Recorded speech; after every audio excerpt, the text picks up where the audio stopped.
Mr. Ambassador, thank you very much. Sergeant Major, General Austin, General Mattis, General Dempsey, honored guests, it is a profound honor to be here in Baghdad and to have the opportunity to participate in this moving ceremony on this very historic occasion for both the Iraqi people and the American people.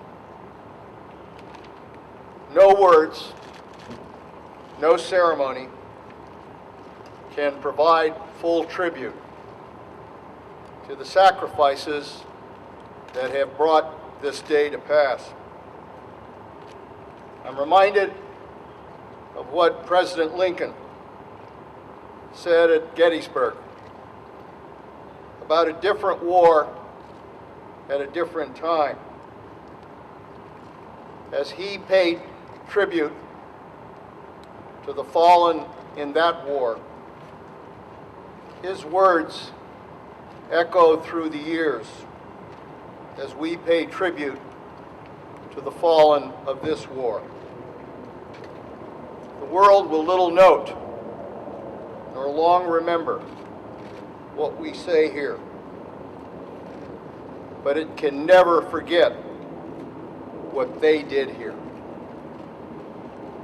Today, we are honored by the presence of so many distinguished guests from the Iraqi and American governments.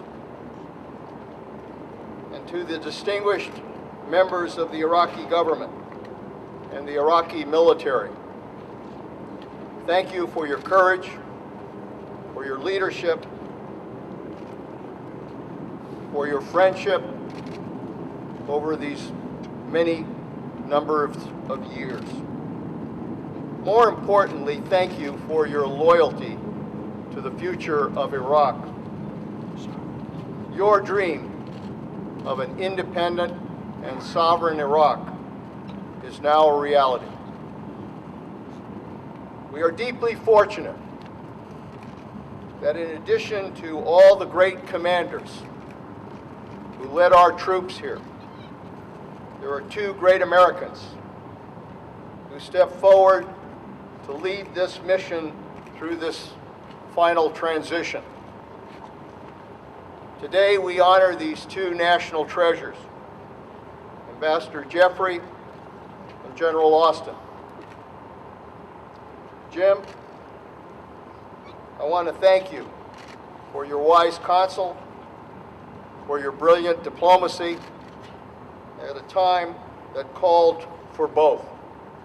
And Lloyd, our nation owes you its highest gratitude for your tireless commitment to this mission through multiple lengthy deployments. I want to offer my deepest thanks on behalf of the American people for shouldering the burden of leadership. Lloyd, your effort to make this day a reality is nothing short of miraculous. This was one of the most complex logistical undertakings in U.S. military history. 50,000 U.S. troops withdrawn seamlessly. Dozens of bases closed or handed over. Millions of pieces of equipment that had to be transferred, all while maintaining the security of our forces and the security of the Iraqi people. Lloyd, you'll now reunite at the Pentagon with someone else whose able leadership under a critical time in this war effort helped achieve its ultimate success. U.S. Army Chief of Staff Ray Odierno. Together with Ray, you'll now lead the Army through an important moment of transition as Vice Chief of Staff. You're part of a generation of battle-proven leaders who have now taken the reins of our national security. And I can't tell you how much we benefit from that great experience. Lloyd, I know you'll ensure, with Ray Odierno and Marty Dempsey and others who fought in this conflict, that as we confront the strategic challenges of the future, we will never forget the lessons of war. Nor will we ever forget the sacrifices of the more than 1 million men and women of the United States Armed Forces who served in Iraq, and the sacrifices of their families through deployment after deployment after deployment. Families somehow withstood the strain, the sacrifice, and the heartbreak of watching their loved ones go off to war. Their loved ones fought in places like Fallujah and Ramadi and Sadr City and elsewhere. And today in particular, we remember the nearly 4,500 brave Americans who made the ultimate sacrifice for their country, as well as the more than 30,000 wounded warriors, many of whom still struggle with serious, life-altering injuries. To all of the men and women in uniform today, your nation is deeply indebted to you. You have done everything your nation asked you to do and more. Your dedication, your commitment to this mission has been the driving force behind the remarkable progress that we've seen here in Baghdad and across this country. You came to this land between the rivers again and again and again. You did not know whether you'd return to your loved ones. You will leave with great pride, lasting pride, secure in knowing that your sacrifice has helped the Iraqi people begin a new chapter in history, free from tyranny and full of hope for prosperity and peace, particularly for this country's future generations. This outcome was never certain, especially during the war's darkest days. In 2006, as a member of President Bush's Iraq study group, I traveled here at a time when sectarian violence was skyrocketing, and it seemed as if nothing was working.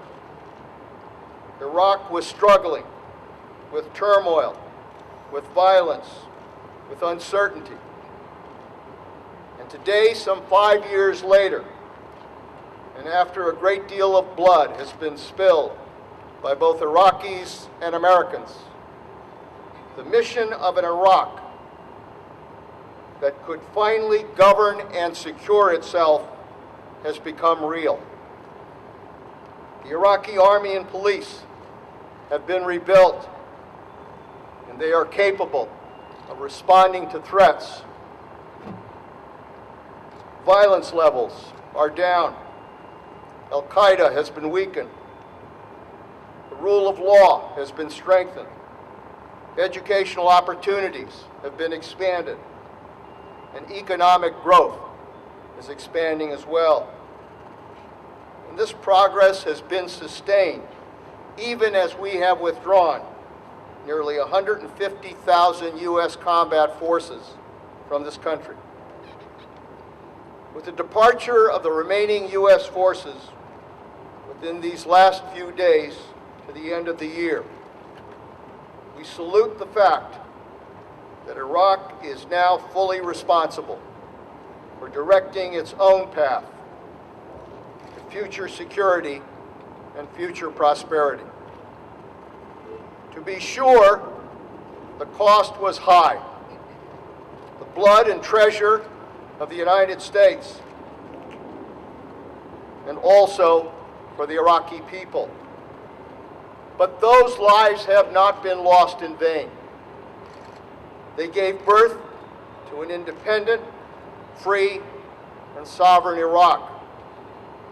And because of the sacrifices made, these years of war have now yielded to a new era of opportunity. Together with the Iraqi people, the United States welcomes the next stage in U.S.-Iraqi relations, one that will be rooted in mutual interest and mutual respect. Let me be clear. Iraq will be tested in the days ahead by terrorism, by those who would seek to divide, by economic and social issues, by the demands of democracy itself. Challenges remain, but the United States will be there to stand by the Iraqi people as they navigate those challenges to build a stronger and more prosperous nation. To that end, the U.S. is deepening our relationship with Iraq through our Office of Security Cooperation, and Iraq security forces will continue to partner with the U.S. Central Command, led by General Mathis. The U.S. will maintain a significant diplomatic presence here in Iraq. We will continue to help Iraq address violent extremism and defend against external threats. We will continue to have a robust and enduring military presence across the Middle East.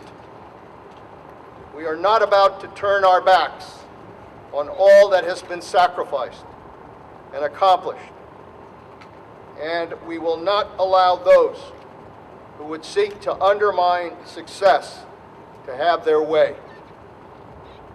But in the end, this is not about the United States. Rather, today is about Iraq. This is a time for Iraq to look forward. This is an opportunity for Iraq to forge ahead on the path to security and prosperity. And we undertake this transition today, reminding Iraq that it has in the United States a committed friend and a committed partner. We owe it to all of the lives that have been sacrificed in this war not to fail. I believe that the fundamental dream of all humanity is to be able to give our children a better life. Today, the Iraqi people move closer to realizing that dream. And Iraqis can take pride in knowing that through the service and sacrifice of so many brave warriors, your children will have a better future. That is the reward that we all cherish on this historic day. This is not the end. This is truly the beginning. May God bless our troops. May God bless America. And may God bless Iraq, its people, and its future. Thank you.